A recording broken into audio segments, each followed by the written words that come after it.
les leçons de la vie, par Jean-Claude et Pasqua. Hey, salut Pasqua! C'est Jean-Claude! Alors aujourd'hui c'est un petit peu technique, on va gérer dans une fabrique de textile. On va essayer un petit peu en fait de fabriquer du tissu.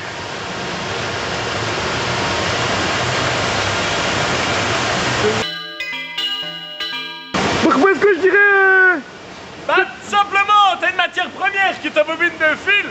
Bon tu choisis, t'as du lin, enfin bon en gros se prélever sur du mouton quoi, hein, tu vois bien que tu mets ça sur pur mouton, puis après ta bobine, tu l'appliques sur une machine, attention on la fixe à droite parce que pas à l'envers. Alors disons là t'as l'intervention sur une machine, donc t'as peut-être une bobine quoi, donc pour faire la connexion je dirais, nécessite un certain savoir-faire, l'habitude quoi.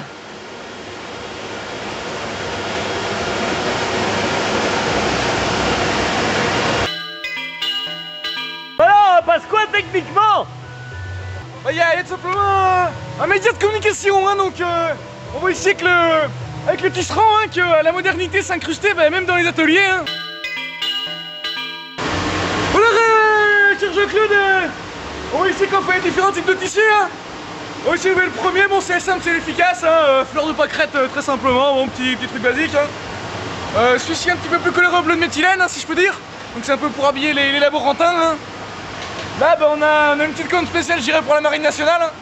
Donc bah, tout simplement un petit tissu à base de bleu et de blanc hein. C'est pour habiller les baleines. Après là on a très simplement bah, un tissu bon, on le voit pas forcément mais il est beaucoup plus doux hein. Tout simplement donc à base de soie hein.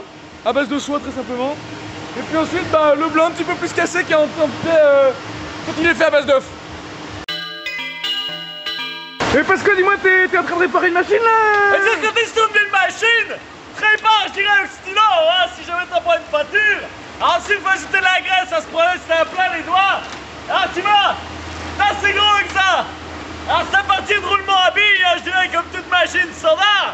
Puis ça fonctionne au fuel, quoi. Hein. Bon, là, objectivement, elle est en panne. Il va falloir faire intervenir l'opération de maintenance, quoi. Hein. Voilà parce qu'ensuite, concernant la fabrication de chaussettes, en fait, il a représenté en fait les spécialités de la maison. Très simplement de la chaussette, hein, les chaussettes polyvalentes. Bon, déjà bon, en termes de taille, hein, mais bien géant, hein. Et puis au niveau de surtout de l'élasticité, vous pouvez autant vous habiller le bras, vous pouvez peut-être même des fois, peut-être vous pouvez, je dirais, de pied le corps.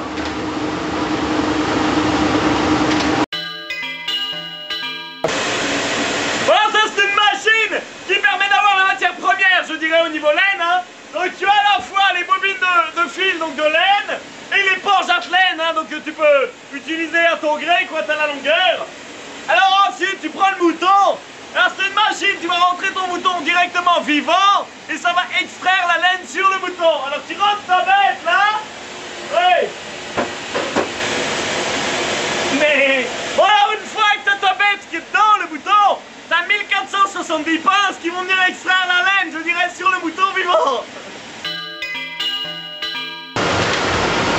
Alors, quand tu fais des livraisons internationales par bateau, toujours garder une place dans le carton pour le textile et pour le représentant commercial. Hein.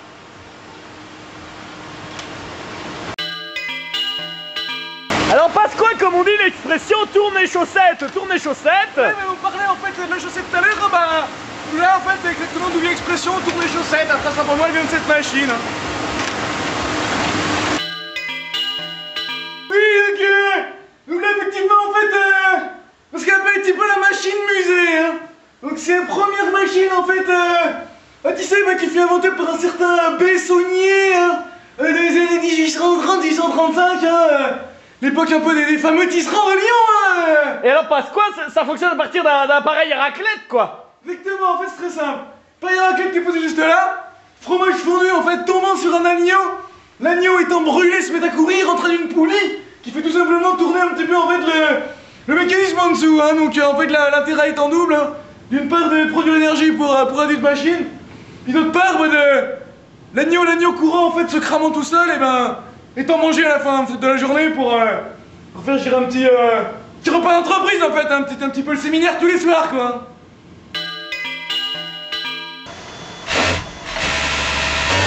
Jean-Claude, dis-nous un peu ce que tu fais là, comme ça là. Bah là, je répare le collant d'une employée qui vient de le filer, quoi. Là, quoi, c'est un orgue, un piano? Ben alors, cher Jean-Claude, en fait, on voit ici deux machines, de type japonaise, donc qui servent bien évidemment à construire avec cette bobine-là plutôt des kimonos, hein. Cette bobine noire-là plutôt les habits pour ninja, hein. Puis on a même une petite colonne spéciale un petit peu en fait pour Bioman Force Rose, hein.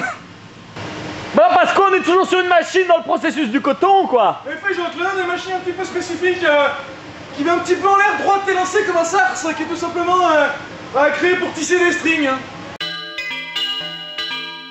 Bon alors Pasqua, tu peux nous fournir plus d'informations sur le fonctionnement global de l'usine?